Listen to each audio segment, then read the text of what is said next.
Hello guys and welcome back into a new brand video. In today's tutorial, I'm going to show you how to create public group in Salesforce. So make sure to watch the video to the end and follow these simple steps. So first, we need to go to setup. We click on setup and then we need just to search for public groups. In the quick find, we type public groups, and from here we will find public groups and we click on it. And basically, now we can start creating our new public groups.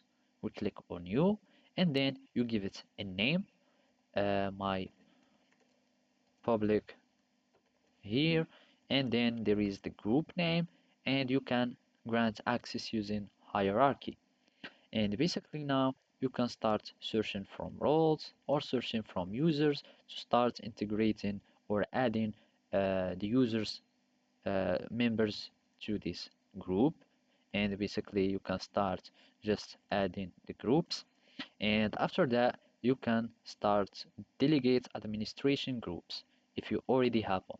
Then you will need simply to click on save, so you can be able to create the public group and you can start editing on it. And basically those are all the users since I choose this user, and you can click on view all users and you can start edit again from your public group. And basically by these steps or by following these steps you will be able to simply create your own public groups. So basically this is how you can create your public groups in Salesforce. Thank you for watching and see you next time.